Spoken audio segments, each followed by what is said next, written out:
Welcome to the first ever Mediasplainers podcast. I'm your host, Nat. And I'm Steven, the co-host. So on this show, we're going to be talking about religion, politics, art, media, hence our name, Mediasplainers. And we're just going to try to kind of make sense of, everything you'll hear and sort of try to find truths, even if we end up being completely wrong. And this is the kind of thing I've wanted to do for a really long time. I think Steven has a bit of experience in this, but I've been wanting to do it for a while, and I'm pretty glad that I can finally get into it.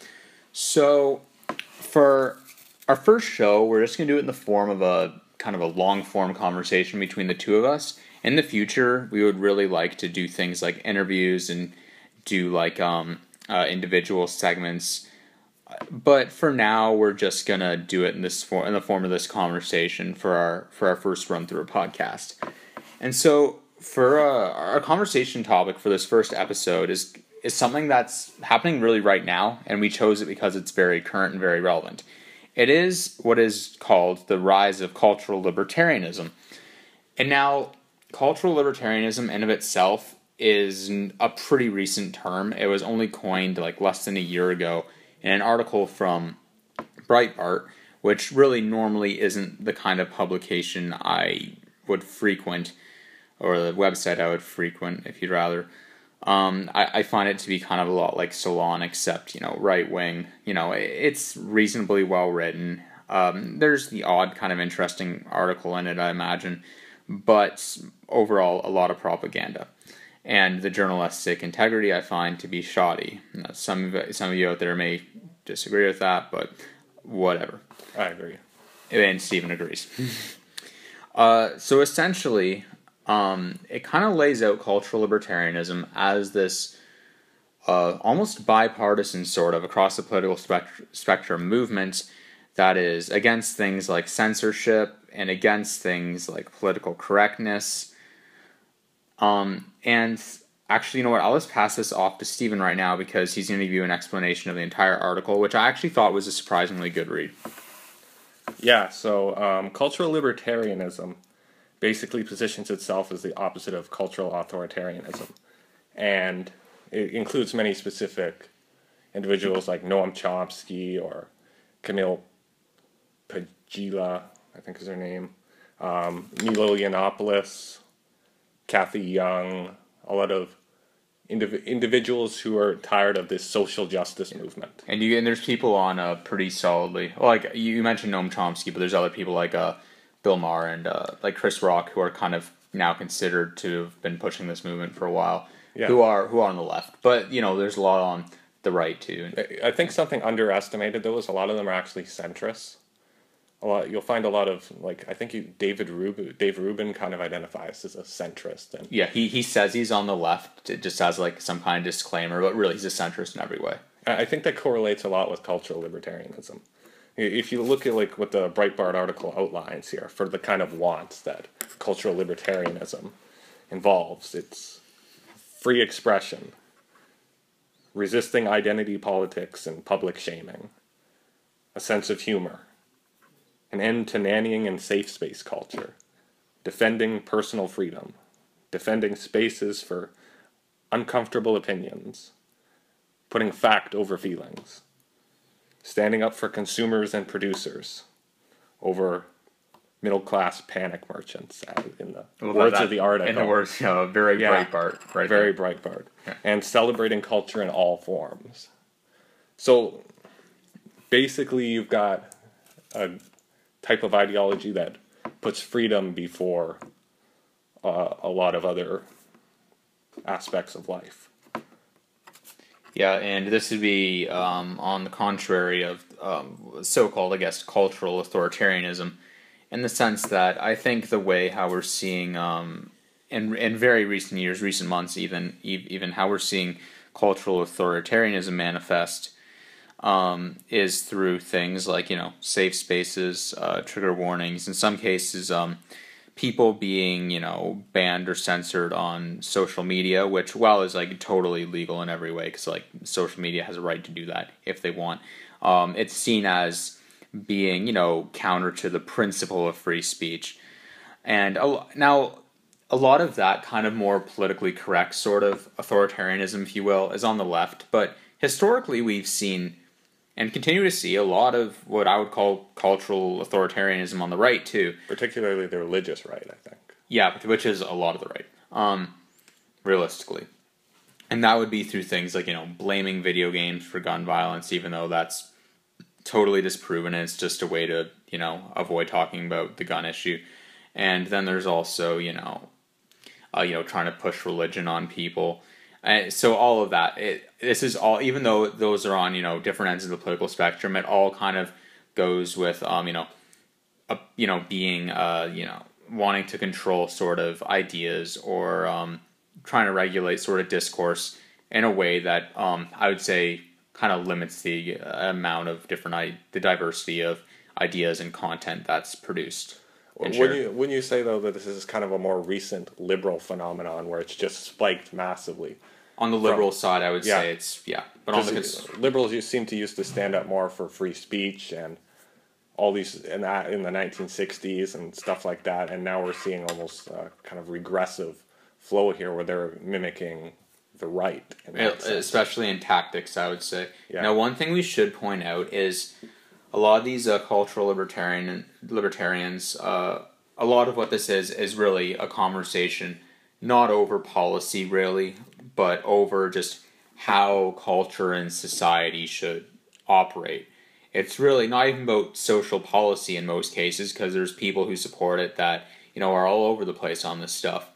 It's really just more about like how society should engage in conversation and in the sharing of ideas. I think that's how I kind of interpret this. For example, if Twitter if they ever decide to kick Milo Yiannopoulos off, they can totally do that. Like that's not a free, that's not like a First Amendment issue. That's just like whether they should do this and whether that's good for, the public conversation and whether that's good for, the marketplace of ideas and all that kind of stuff.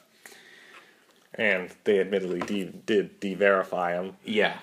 Which kind of sets some sort of a middle ground. It was like kind of it was a little screw you from them. But. Yeah. Which of course resulted in a massive blowback against Twitter. Because, with all the issues in the world, Milo Yiannopoulos losing his little Twitter mark is definitely something to, get behind. Yeah, it's actually not, it's not an important issue in like almost any sort of sense with any respect to the world, but it really shows that so many people feel infringed upon enough that they're willing to fight over a de-verification. Like, it just blew up. Like, Je suis Milo blew up to hundreds of thousands of tweets. I think it was 150,000. Yeah. And people are, at this point, frustrated over cultural authoritarianism. Yeah, and I would say, largely, in recent years, political correctness. Correct. And that's really at the crux of a lot of this stuff. We're seeing, PC culture spreading everywhere from the internet, but also to, college campuses. And that's becoming a hot topic these days, especially in the United States, but also in Canada, and I would imagine Britain to a degree. However, I don't spend much time reading about it. It's not just safe spaces and trigger warnings. Like, some of these things don't really have that big of an effect on individuals who want free speech, but the problem is they're turning whole universities into safe spaces. It's very true. Like, there's certain schools that have done that. One of the Ivy League schools in America did, I forget which one, and the University of Ottawa, which is actually where Gadsad did this speech on political correctness, which I thought was a pretty good speech. U Ottawa has basically gone to a campus-wide safe space as well. And obviously, I don't think this is good. And I think it's creating a bit of a backlash. However, I would say that, a number of students are probably very okay with their school being a safe space. But I think we'd have to disagree. And I would say mainly for a couple reasons. One is, at a university, really, it's not the kind of place to be shielded from ideas. It's the kind of place to be exposed to ideas. You're an adult, you have to be able to handle these things. And secondly, I think it maybe makes people a little bit soft after a while if, they can run away to a safe space every time they feel threatened by something instead of actually confronting it. Because in the real world, which is really what you arguably are in once you're an adult, you have to be able to deal with these things. You can't just keep avoiding them. So yeah, I don't think it's great for people's development. I don't think it's great for society as a whole. I think it's harmful to the marketplace of ideas. And overall, I would say, well, I mean, a couple of years ago, I was probably open to the idea of like having safe spaces. I probably would have kind of liked it, but I've kind of changed my tune recently. I can totally see things like trigger warnings and like I don't know, maybe not safe spaces for this one, but things like trigger warnings for like soldiers suffering from PTSD, and that kind of stuff, or like I mean, I might get flack for saying this, but like there's a lot of rape victims who have PTSD. It's just that now PTSD, like people with actual PTSD, have been totally like undermined and delegitimized, like not delegitimized, but they've just had their serious condition taken so lightly and just thrown around so lightly by modern PC culture, where you can get like PTSD from reading something that just doesn't agree with you or whatever. I think part of it has to do though that we're being taught that we should never have to be offended, and when we're offended, we need protection or something like that. We don't really need protection though. I do think though that if you tell people that they never have to be offended enough times, they're going to get more offended at being offended than if they just were told they have to live with these ideas, and these ideas are going to exist, and if you don't want to hear them, you have to shelter yourself from them. Yeah. Now, I just want to point something out here. I'm not a libertarian economically or socially. I'm not even a free speech absolutist. I actually believe in certain restrictions that are actually reflected on social media. For example, you can get in trouble for threatening somebody. You can get in trouble for repeatedly, ad hominem harassing them. You can get banned for inciting violence. You can get sued for spreading misinformation. Yes, yeah, or slander, which kind of goes with harassment, although it's a little bit different. So actually, I agree with those 4 things. Like ad hominem harassment, that's not good. And if it's repeated, it's clearly like you can clearly say it has an emotional effect on people beyond just like sharing an idea, or just having a one-off incident. And I actually agree with the policies that that Twitter, for example, takes towards that kind of stuff. The problem is Twitter takes it a step further, whereas I think you actually showed me a while back thing. If you disagree with someone on Twitter, it's a reportable offense. Like if you're reporting something, you can put, one of the options is this person disagreed with me. It's something to that extent. The literal word was like disagreed. Yeah, it's crazy. That's not that. Why is this a reportable offense? Yeah, so speaking of Twitter and social media and hashtags and all that, I think we're going to have to talk, at some point we're going to have to address Gamergate, even though we could probably talk about that for a while longer, because Gamergate was kind of an instance that sort of brought together a lot of people who have just recently kind of become famous. It kind of bound these people together, who would then become cultural libertarians, or who would then, retrospectively be called cultural libertarians. And these people include, I don't know, like Milo Yiannopoulos and Christina Hoff Sommers and Kathy Young, a bunch of other famous. Various other people. There's Adam Baldwin. Yeah, apparently. Not to be confused with Alec Baldwin.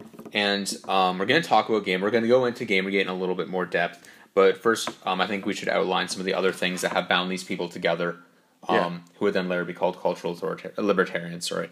For one, I think it's for people on the left, liberals who are fed up with liberalism, and I think among people on the left who are fed up with liberalism, a huge amount of them are atheists who are disappointed with the religious apologetics on the left and how liberals have handled the issue of Islam, for example, being afraid to criticize it and all that.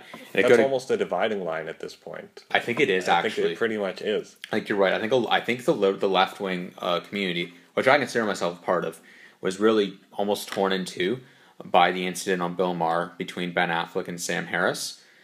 And I highly suggest you look it up if you haven't looked it up. It's culturally significant at this point. I think not only did that incident tear people apart, but watching how so many people in the left-wing media reacted to it was just insane. They were literally, just making these ridiculous statements, like Sam Harris was generalizing all Muslims. That was literally like the anti-point he was making.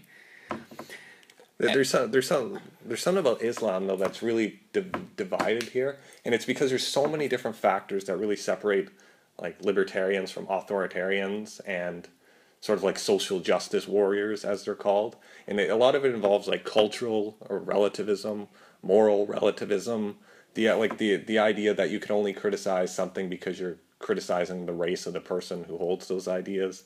And yeah, which is totally, like, criticizing Islam is totally different than criticizing a race of people, right? Like, yeah, it's just clarifying. And that's kind of a lot of it's where it's libertarians of kind of like, or even like liberal libertarians are like, that doesn't make sense. And then you kind of have these regressive leftists who are like, the only reason you'd be doing this is because you're deep down a racist or a white supremacist. Yeah. And they're kind of overcompensating for the injustices of the past by just attributing these horrible motivations to everyone who dares contradict this kind of this anti-racism narrative. Yeah, that's really spread way beyond its bounds. Yeah, I mean, it's just crazy. I often think that in some ways, like guys like Sam Harris, guys like Richard Dawkins, are really the ones who probably, I think, in effect, care or are doing the most to help non-white people in other countries. They're the ones who are challenging the ideas that disproportionately affect them. So, I mean, I don't know. I think that doesn't mean that like people who aren't challenging Islamism are racist. I'm just saying that they're not doing a whole lot to, help other people, I guess. But anyway, so let's just we've tackled Islam. We can discuss some of the problems of libertarianism too, because we've kind of gone over that's a lot true. of what they've done right. Now, like you mentioned, kind of free speech absolutism and stuff like that. The problem I have sometimes with a lot of cultural libertarianism, the people involved in that, is sometimes they take free speech way too far.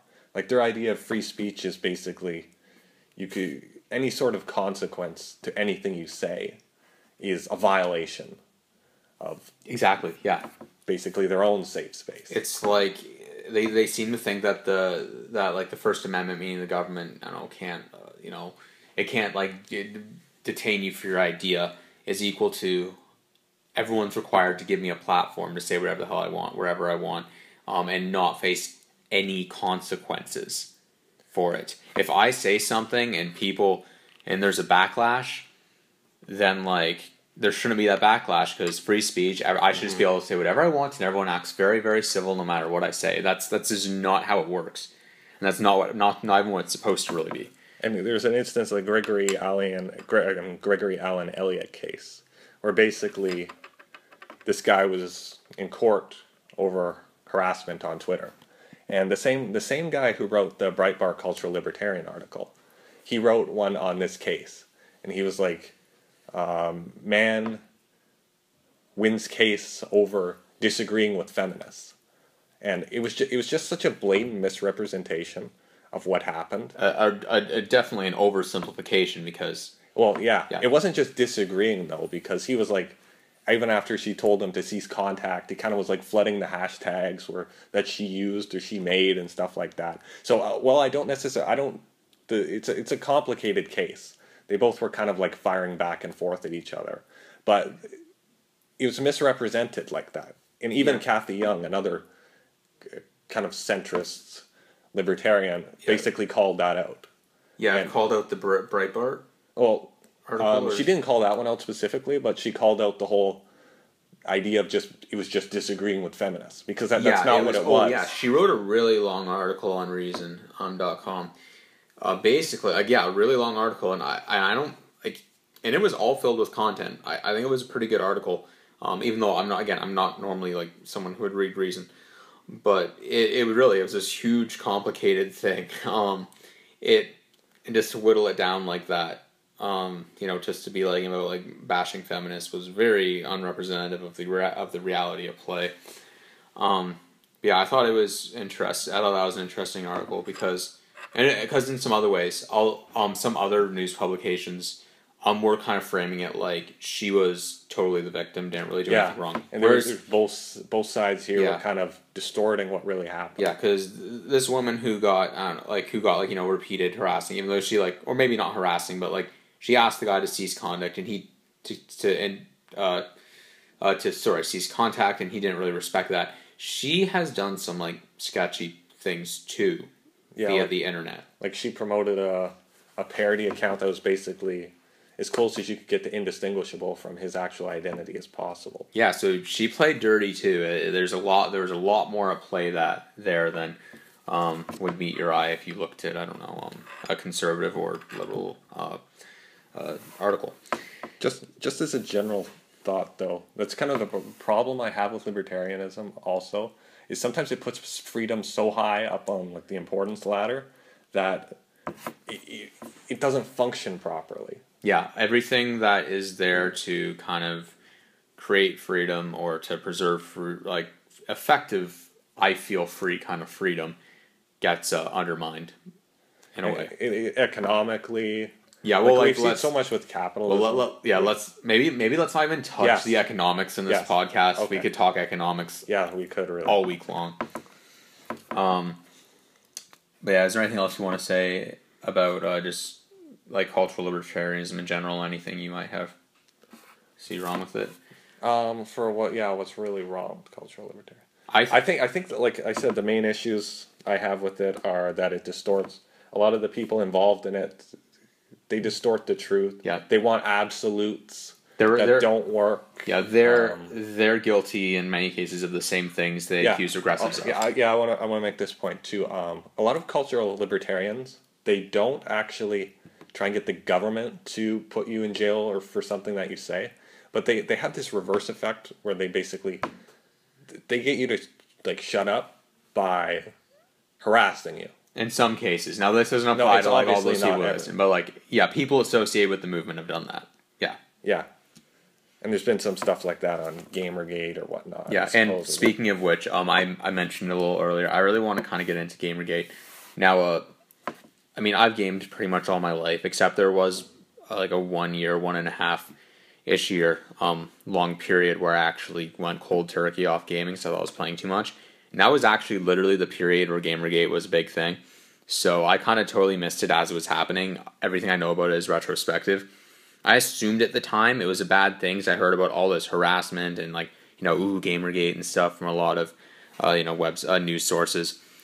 But I just want to clarify a few things here. Nobody really is kind of certain about what Gamergate exactly is. It means different things to different people, and people have made that explicit. I think there's some people who consider themselves part of it with wildly different intentions and practices than other people in the movement. But overall, I would say it's kind of misunderstood in a way by some. I don't really. I mean, like, it's unquestionable. There were people associated with Gamergate that partook in some abhorrent practices and tactics. Overall, though, if they truly are about ethics in game journalism, I totally agree there that things need to be better. From what I've experienced, and also it was a bit of a pushback against I guess this, even though this was earlier, it's intricately tied to the whole thing with Anita Sarkeesian, who was going to make a series of videos about the representation of women in video games, something I wasn't opposed to. But before she even made the video, she got a ton of flack from people basically just saying, leave our games alone, stop critiquing video games, we've had enough. And while really, they should have waited to see the videos, just out of, common reason, but the videos, I don't think they're particularly good. I think there's a lot of problems with them. She leaves out, there's a lot of stuff she leaves out, a lot of really great female game characters she leaves out.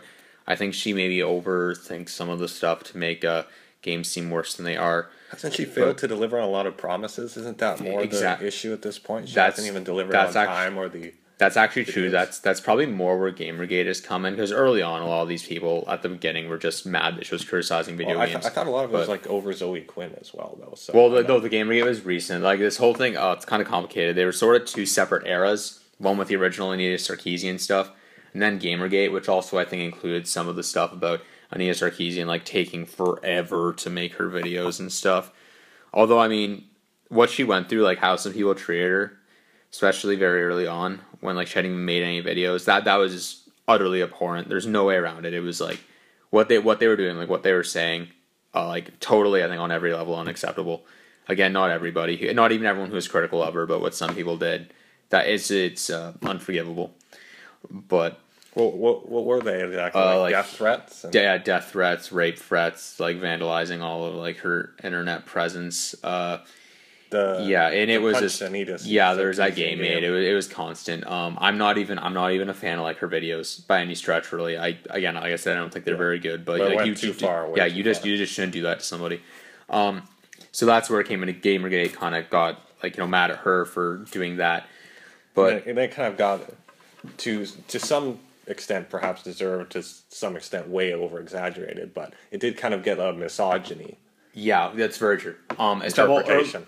Well, early on, like it was with her and Anita Sarkeesian, it was all misogyny. Then there's Gamergate, some of whom are demonstrable misogynists, some of whom are not.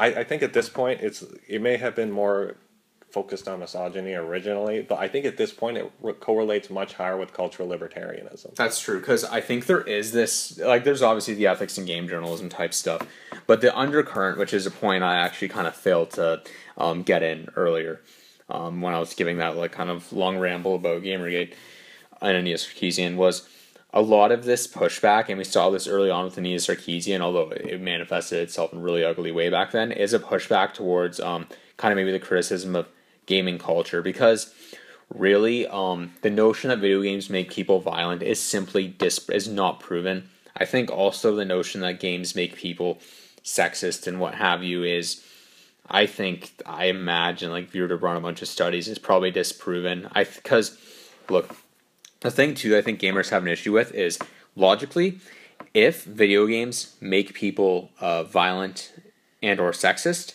then therefore gamers are violent and or sexist, and I don't think this is true.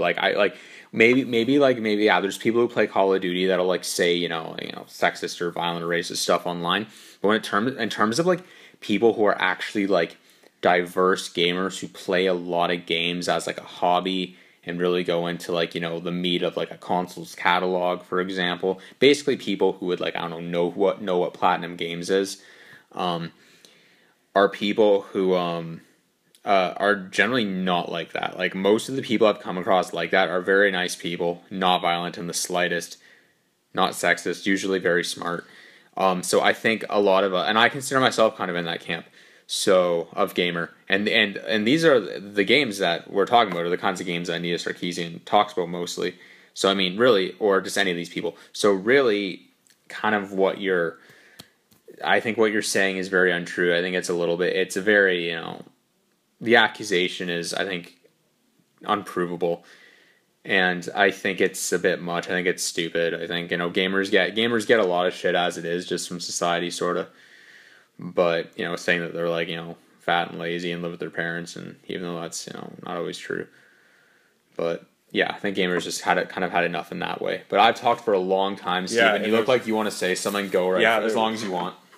I was going to make the point here on a lot of this, the kind of this hatred or stuff that goes on in gaming culture, like all these sorts of insults that people say over the microphone, or all these kind of rude stuff. I don't think it actually has much to do with gaming, but it's kind of this whole new anonymous culture where you can go online and you can say anything you want, and if you're online trash talking people and they say like, oh, this is what like games do to you, that doesn't make any sense.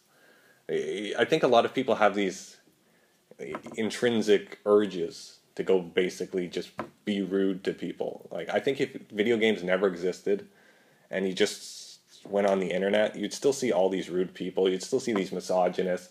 You'd see like these Trump supporters who like white supremacists. Yeah, they're not all white supremacists, but people keep these emotions inside them because of the fact that you can't really publicly say them anywhere without getting yourself a whole heap of consequences. Like if a group of jocks go out and like, I don't know, like, you know, pound some person. Yeah. Those jocks are not the kind of people who like, they might play Call of Duty, but they don't play much else. That's all I'm saying. They're not like gamers.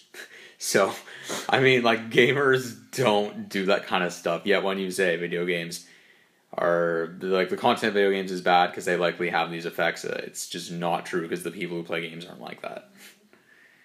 Well, I don't think it's completely fair to, like, single them out as not being gamers. Like, basically... Well, I mean, it's like there's almost this stigma around games where you define yourself by playing games. You don't define yourself by watching movies.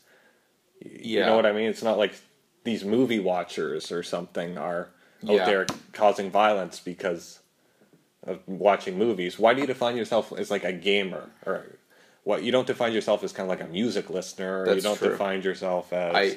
I would say gaming enthusiasts who play the types of games that would be featured or talked about. And actually a lot of the Ania Sarkeesian's videos on it tend to be like, she doesn't talk about Call of Duty. She talks about like games that people who play games like a hobby, and maybe like Tomb Raider, but that's even on the more like kind of popular end. But like, I don't know, like I'm trying to think of examples. Stuff like, I don't know, Final Fantasy, like basically like Japanese games and Western games are kind of like Japanese games. Mm-hmm. Like people who play those kinds of games, I find aren't. I don't know, they tend to be really nice, tend to be pretty smart. That's the trend I notice. I don't know if we really went over this yet. I don't think we did. But a lot of the Gamergate issue also, which to some extent, this is perhaps more where I disagree with Gamergate, but a lot of it was over like objectivity in reviews, kind of like people supposedly being paid off. Like native advertising. Yeah, it's basically the reviews were becoming corrupt. Or I know like Kotaku and Polygon and stuff like that have taken a lot of heat over their kind of like social justice reviews of games. Like I haven't read those. Like The Witcher 3 or whatever was like heavily penalized for its portrayal of women, and I know that got a lot of backlash, and that was So I don't really agree with the concept of like objectivity in reviews. Actually, it's like Jim Sterling. He did a really great video on it on Final Fantasy 13. It was kind of like a really, like, it was a pure objective video, and it basically was like opinion free. And it's actually really funny because that's part of the controversy over like not being objective enough reviews kind of doesn't make a whole lot of sense to me. Sorry, you were doing... No, that's just... Yeah, I actually kind of like personally a little bit of subjectivity. I think it can add a little bit of flavor and uniqueness to somebody's review of something. But at the same time, you know what? If Kotaku wants to do that, they can go right ahead. Like, you can get reviews from other places. Yeah. Like, that's the point of having multiple websites. I think part of it though is like kind of like it's almost become a Metacritic culture, or at least these people and they kind of like you read like they're kind of like reviews. The negative reviews and people are like, oh, these people are not being objective. They're trashing this otherwise great game. Blah blah blah, and then it kind of builds up like that. Mm-hmm. True. So, do you think are we seeing a new culture war emerge? This whole debate is actually very new between like political correctness, anti-political correctness, quote cultural authoritarianism unquote versus quote cultural libertarianism unquote. Do you think this is wait, did I say authoritarianism the first time? I'm not sure. Whatever. I meant to say that the first time. No, I'm just not going to redo that stupid thing I did. So yeah, is this the new culture war? I mean, we probably have better things to do with our time, but this is just the beginning of the culture war. I think you're going to see a lot more social justice movements, and you're going to see a lot harder pushback. Well, maybe in the U.S. it's probably worse in the U.S. than around here. Maybe we're just a little lacking experience. Yeah, maybe let's just say like social justice in quotes, right? Because like real social justice is a good real thing. Social justice is not a bad thing, and that's kind of it's become corrupted, I think, by a lot of like moral relativists and or people who just want to discriminate based on race. which used to be known as like racist, but now it's like progressive, they call it. One thing I want to, yeah, that's a whole different beast that we can talk about. I don't even know if we agree 100% on some of that stuff, but we can talk about that later if we feel like getting a lot of flack. One thing I do want to say is when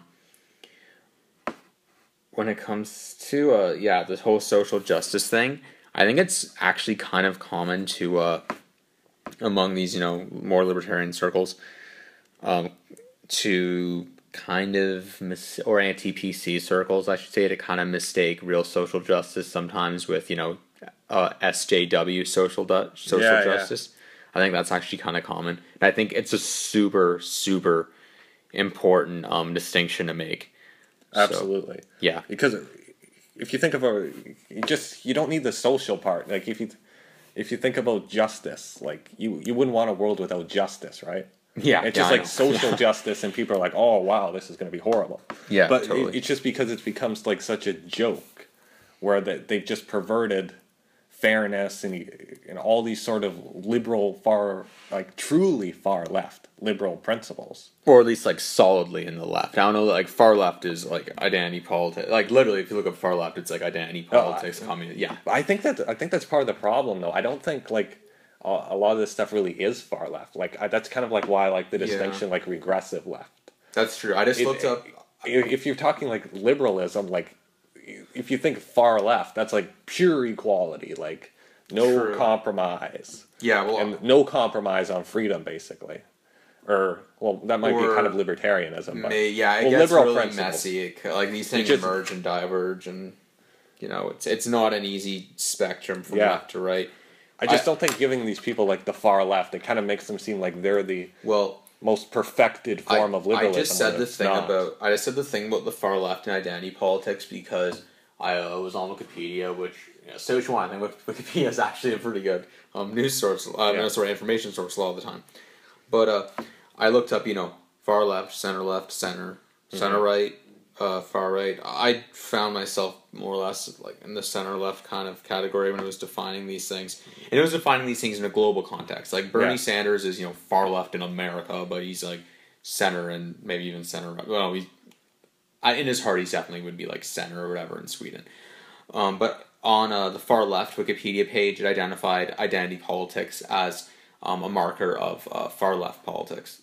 So, according to Wikipedia, that's something they associate there. I can see communism. I don't think identity politics is truly a far left. Well, because communism is like everybody's one. Well, yeah, it's kind of like equality, forced equality. The government owns the means of production.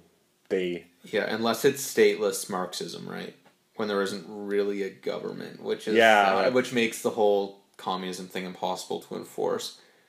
But it's just when you think far right. When you think far right, it's like the spectrum goes like moderate, and it gets worse and worse, like in terms of violations of dignity or basic values. You think the further right someone goes, the worse they are of a person. But supposedly when you go left, it's like if you go 3/4 left, you're finding like a great system, and if you go 25% more, you're finding a horrible system. Yeah, well, I would say like when it comes to saying far right, you have to distinguish whether you mean right wing in terms of opposing equality, or just having less government.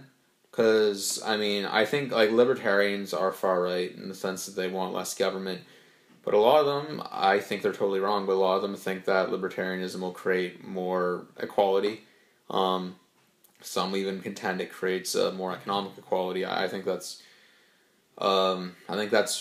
totally wrong in the sense that there's systems that would produce more of that, or at least an equally, a more healthy amount. But, so you have to look at how these things are defined. There's bunch of different ways to define these things. Some say some say you can more or less do it as like a set of sort of two lines, and you just define how you want to do each line and then do the spectrum left to right. Some say it's, a big square like they do on politicalcompass.com, and some contend that it's actually a horseshoe. This is a new theory. I don't know that I totally agree with it, but yeah, so I took like the I side with. They basically have like a really fair political spectrum, and it's basically like the four squares kind of issue, where you have left is liberal, up is libertarianism, down authoritarianism, and right is just conservatism. So where I basically stood was I got like square in the middle, quite far left, but square like straight in the middle. Like I wasn't verging towards authoritarianism or libertarianism. I was like dead center in terms of the like these freedom positions. Yeah. Even though I'm far left as a liberal. Well, not like super far left. But. Yeah, like solidly left. I would need to take that I side with one because I know political compass. I think it's a little bit skewed to put people more on the left than they are. I think it's like that in some ways. But whenever I do political compass for whatever it's worth, I usually get a shade libertarianism on the up-down spectrum, and I'm usually like pretty solidly on the left, like into the left side. Again, even though I feel like more and more these days I may just be more of a centrist. At least that's how I feel maybe in my generation. Probably in older generations I was definitely a leftist, but yeah, it's like these terms are always changing, they're always evolving, and they get used in different ways, manipulated. But I think it's important. I think it's actually important that we get to a place at some point where we all can have a consistent, solid grasp on definitions, what they mean. Agreed. So how do we want to end this thing? Unless there's more you want to say. I've talked a lot. Do we have much more to say? That's the question. Do you have anything more to say? I think I'm more or less done, but you talk less than I have, so. Yeah. If I were to sum up like one other thing about cultural libertarianism, I don't really like a lot of cultural libertarians. As people? Yeah. Like, I'm not a fan of Noam Chomsky. I'm not a huge fan either, and it's funny because a lot of people consider him to be a regressive. Yeah, well, he's a libertarian regressive. Well, economically he's actually far left. He's part of the International Workers of the World, which is a communist union organization. All right. Carry on. I don't really like Milo Yiannopoulos either. Like he kind of reminds me of one of those. Though he's the problem with cultural libertarianism personified. He's got like a lot of edgy stuff. Like some parts I found generally hilarious. There was one conference. So funny. Yeah. He's funny, but he represents the problems I have with cultural libertarianism. I think I'll get into that. But there was this one event or whatever. It was like, does social media reveal like men's hatred for women? And it was just like horribly just like skewed right from the topic. It's like I think I've heard he showed up. It was on BBC or whatever. Yeah, I actually watched that. It has a lot of views. He come on the show though, and he basically played contrarian. And what he did though was he flipped the whole problem back onto women. Yeah, he said that women are the problem on the internet, which is just ridiculous. Well, he said like he was talking about that. The real problem here, the reason we have all these issues is because like women hate everyone, and it was just like the whole crowd like crashed on. They were just like interrupting his speech, and the whole thing went to like haywire. Yeah, because they wouldn't even like let him speak, and they're like, why should we let him speak? I thought that was like one of like the amazing revealing moments of exactly these kind of identity politics and what would happen if the situation were reversed. Didn't he afterwards too? Because it was a pretty recent thing. One of the people on it named, like, I think her name is Connie St. Louis or something, accused him of calling for somebody's assassination on Twitter. Actually, when he asked her to verify what exactly he said, she was unable to or didn't bother. So it's a sketchy claim. But I think then in Breitbart he wrote his column about like lying liar Connie St. Louis accuses me of murder or something, like calling for assassination or something. And like it was a funny article. The guy's he's funny as hell, but like I just don't agree with a lot of his stuff. Oh, was Connie St. Louis the same one involved with that scientist? Yes. In the UK or whatever. Yeah, the one that was what's his name? reporting. Tim Hunt. Hunt. Yeah, or something like that. Or that like it was that he said something like he made like a joke or something. It was just misrepresented. Yeah. But yeah, as for like Milo Yiannopoulos, he really personifies kind of the solution and the problem at the same time. Some of his articles are just like trash. Like his whole part on like Neil deGrasse Tyson was just like junk, and Bill Nye. He pollutes the internet with this junk. Yeah, I mean, like the thing is, like as a writer, he's very funny. Like he's like you'll read it and you'll laugh. But I mean, he like, and I have to give him credit. Like I sometimes agree with him on some stuff. But even when I disagree with him, his opinion is always like usually has this really crazy, bizarre, but kind of funny reasoning that that you just sort of give it a pass because of that. What do you think? Maybe one of the I'll kind of refrain a little because I'm not 100% sure on it, but he's done a lot of like hit piece articles on kind of like nobodies, and I've really not been a fan of that. I haven't read a lot of his stuff. I just read his like Sarah Nyberg and stuff like that. I would have to check them out. I've just read his scientists are really stupid and stuff like that. I think that was him who did like the Sarah Nyberg one. But basically it was just like it was sourced from like these chat logs from like way back when and put on Breitbart. Like I think people don't get about Breitbart sometimes is it's not just like some nobody network. Breitbart is basically it gets the traffic of like ABC News, like we're talking like huge amounts of traffic. It's very popular. And when you put these hit pieces on people, and that's it's like it'd be horrible, devastating. Like, and that's the kind of thing where if like somebody were to do that to somebody else, particularly if that person was a woman who identified as feminist, Milo would be all over the horrible thing that person did. Like so, I mean, that's kind of like the these cultural libertarians using the regressive left's tactics, who are the people they like to criticize all the time. But giant, yeah. I mean, I think there's some people I kind of like who would associate with the movement that I would say like I mean, it's hard to not like Dave Rubin. He's a pretty likable guy. I like Kathy Young. Yo, you know her personally. Yeah, I talk with her sometimes. Yeah, even on Twitter.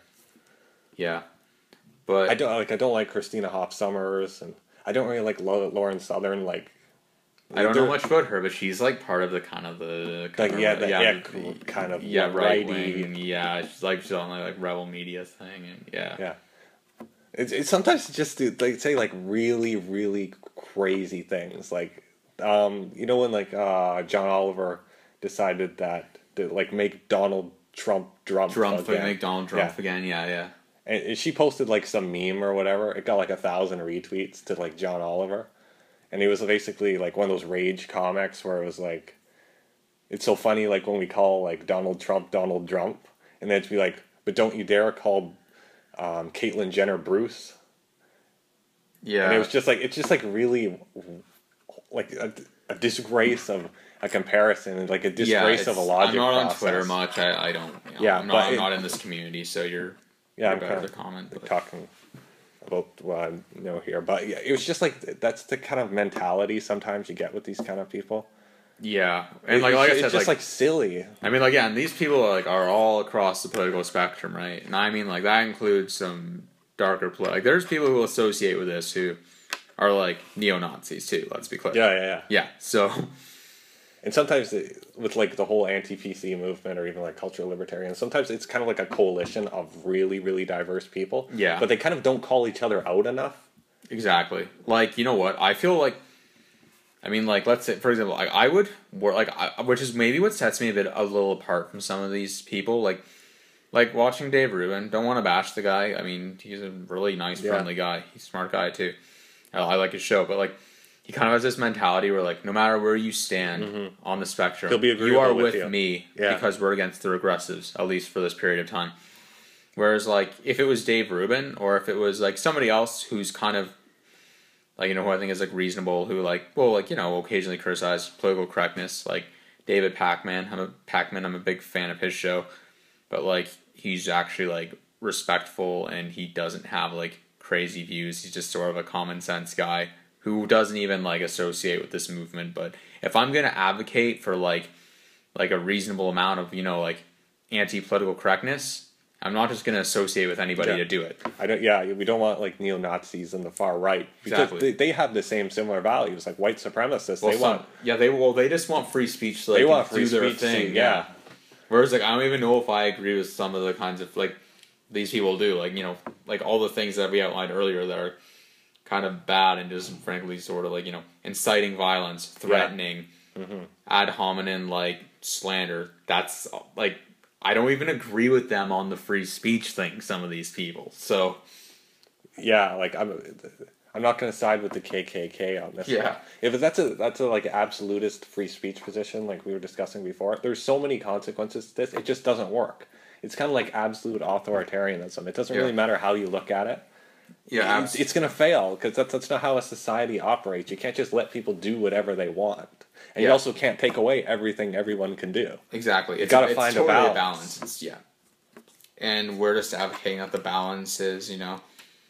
I think that we're advocating the balance is. I don't think I have to say at this point. You could just re-listen to the podcast if you haven't figured it out by now. But yeah, it's somewhere within reasonable ground. It's not everything simple. People like to make everything simple, this against that. Really, there's factions to everything. There's nuances. There's practicality issues to any issue, not just specifically talking about like discourse here, but yeah. I kind of want to make this other point though.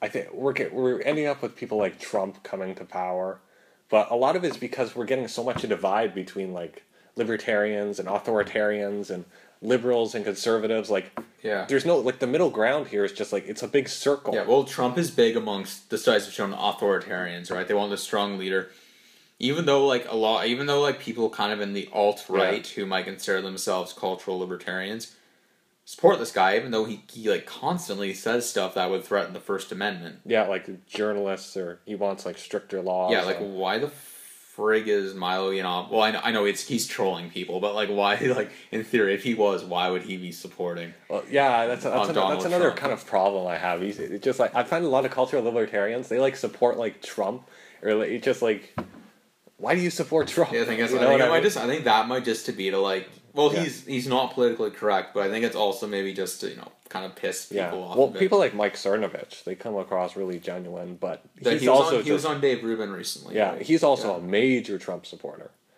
and it's not like people like what's his name, Privet Planet guy. He was like the ultimate like triggering is like Donald Trump becoming president. It's not. It's like, do we really want all these? Is this like some sort of victory against like authoritarianism where it's like they're all going to be like triggered by Donald Trump? Why do we have to side with someone like Donald Trump? Why are people even siding with Donald Trump in the first place? He doesn't give a shit about free speech or anything. Like he abuses all these things. Yeah, I know. Well, like no, but like he just blatantly like he's like talks about like going after like people for what they said and everything. Yeah, like all these free speech absolutists like Trump. Doesn't make sense. Sometimes it's like free speech if you kind of share my ideology. Exactly. And I'm absolutist on that, but it's there's a bit of that on the left for sure, but there's also a bit of that on the right. Like even in Canada, we saw recently there was that whole motion where like the Liberal Party and the Conservative Party, who are two of the three main political parties, want to like ban consider talking about the boycott, divest, and sanction movement against Israel. They want to classify that as hate speech. No, I'm against that movement, but I'm very much against that banning this as hate speech. That's totally unacceptable. It's ludicrous. It's just they don't agree with the political sentiment there, but ultimately it's the NDP, who have actually sort of recently come to become sort of like the left-wing libertarian kind of progressive sort of party in Canada. They want the pro-BDS people to be able to do their thing. Yeah, and then you have like conservatives who are also quite pro-Israel. So I'm guessing the NDP is like the only one taking a. The NDP is pro-Israel as well. Pro-Israel, all three are pretty supportive, but. So is it only the Liberals against the? No, all three for being classified as hate speech. No, the Liberals and the Conservatives are for it being classified as hate speech against Israel. But all three political parties are pro-Israel. It's just that one of them says, like, no, what the hell? Like, they should be able to say their thing. It's not hate speech. How is this even a controversial position, though? You know, it's a country. It's not. It's just they think it will, like, it'll probably just undermine some kind of deal they have going on. Or if you can't protest human rights injustices, then you really, really do have a free speech infringement on your hands. Yeah, then that's like the thing. Free speech is there for, if nothing else, right? Yeah. So, yeah. Have we summed that up? I think unless like some new topic comes along, I think I've said what I want to say. Yeah, I think I've said about what I wanted to say as well. Okay, well, I guess then that concludes the first ever Mediasplainers podcast. Thank you for listening all the way through. For the entire, what is this now? 55 and a half minutes. Check out our future podcasts. They will be good. You will not be disappointed. We're going to go into lots of other interesting topics. Possibly get some interview guests. Yeah, hopefully. So I'm Nat signing off, and I'm Steven signing off.